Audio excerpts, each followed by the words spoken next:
know, with just the inception of Uncharted, we wanted to create a playable summer blockbuster. We've always rooted it in, it's a character-driven, story-based, action-adventure shooter.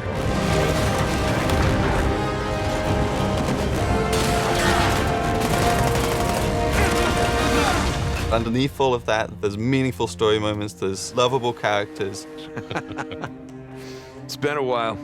Too long, boyo. The heart is Nathan Drake and the cast of characters that surround him. This was somebody who was vulnerable. I remember the first time that we did a punching thing, and I said, hey, what if I hit him and it hurt? You know, I said, I've punched people, it hurts. So he was one of the first people who would hit and go, you know, and when he fell from a height, it knocked the wind out of him and he would struggle to get up. That's what Nate is at his core. He's just a normal guy trying to do the best he can, and he just keeps falling into these extraordinary circumstances and, you know, has to dig his way out of them. And everybody wants to be that guy. You want to be that adventurer that's digging up treasures that have been lost to history and time. You want to see what kind of problems he gets himself into and how they're going to get out of it. And you get to be part of that adventure, like, how am I going to get them out of that? With Uncharted 1, you know, that was our first game on the PlayStation 3. We moved away from Jak and Daxter. It was a brand new IP, and it felt like we really have something to prove here. It was like, create a character that moves believably, that has a realistic weight, but also is fluid and responsive. And that is just about the most difficult thing you can ask. Drake was kind of like, he was kind of a little newer to the game.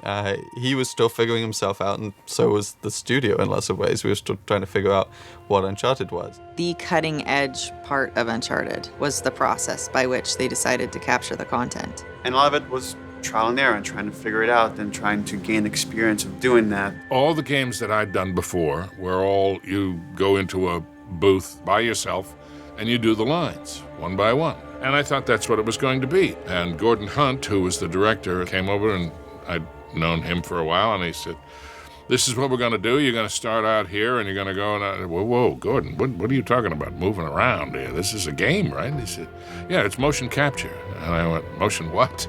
And I think, you know, especially 10 years ago when this started, that was something that people never saw. And we had this idea of the game was going to be 3 pillars. It was going to be combat, traversal, and puzzles. And now it felt like with Uncharted 2, we really have something to prove. Let's tell a more complex story. Let's get deeper into who this character is. Let's show some of his flaws. Let's get into some of his vulnerabilities, his insecurities as a character. But at the same time, we wanted to up our set-piece game, and from a couple of pieces of core technology, mostly Drake's interaction with moving objects, that sort of spawned these big set pieces like the train and the building that collapsed. But they weren't the focus. They weren't the core tenet. We didn't start saying we're going to make amazing set pieces. We started saying we're going to make core gameplay that's really, really solid to play.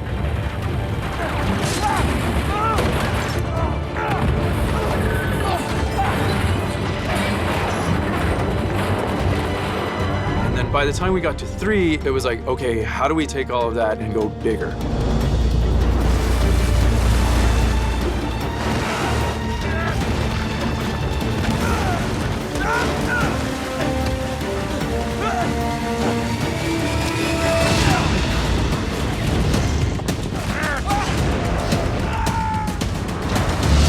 Last of Us to me was refreshing because you could get away from that spectacle. You could think more on like a very intimate character level and gain an experience with something that, again, as a team we were uncomfortable with. We've never done something like that before. We've never tackled a genre like that before. We tried to take those big over-the-top set pieces and we tried to couple them in with pivotal points in the story so that when a big event happens to our characters or the relationships with those characters, that we really wanted to play those out.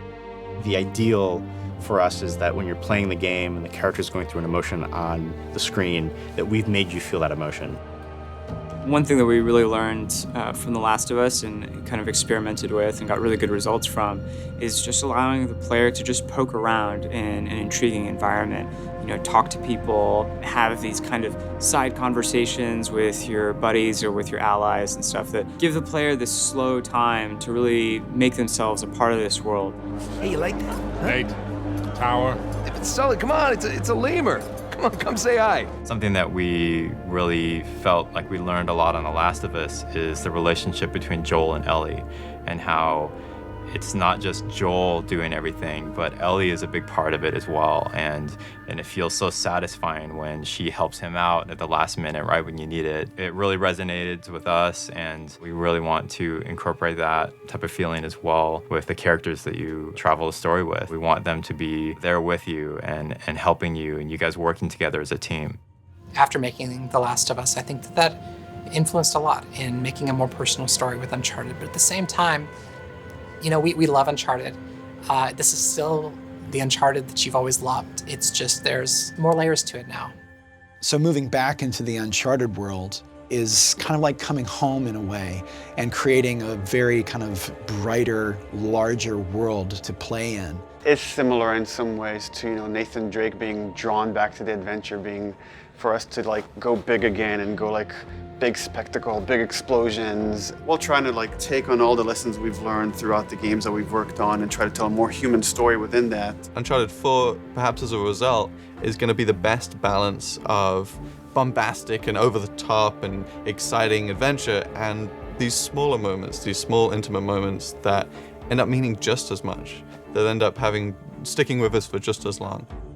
I think there's a lot of responsibility for us to be true to what has come before with Uncharted. The last 3 games were these amazing adventures, and now that we're doing the 4th one, which may be the final chapter, there's a lot of respect that the characters have earned. There's a lot of emotion that we've invested in these guys and gals over the years, and a lot of hard work that's gone into to make it all possible. We feel like there's so much invested from all the people here that have been working on Drake and this whole like world for a decade. We want to do ourselves the service of actually tying this together. And I think there is some responsibility there to take it seriously, to tell the story of these characters honestly, because there are so many people that take such joy in it, that our responsibility is to then make sure that they're getting the best possible game we can make. And that's constantly as a team, you're seeing how every department pushes the other one, and we strive for nothing less than perfection. Even though we'll never achieve it, we're constantly shooting for that. And that's the thing that drives us, is we want to make something that we can look at and be proud of and say like, man, this is like how cool we made this. Every pixel on the screen, like somebody here, there was energy that went into every single pixel on that screen. That's awesome.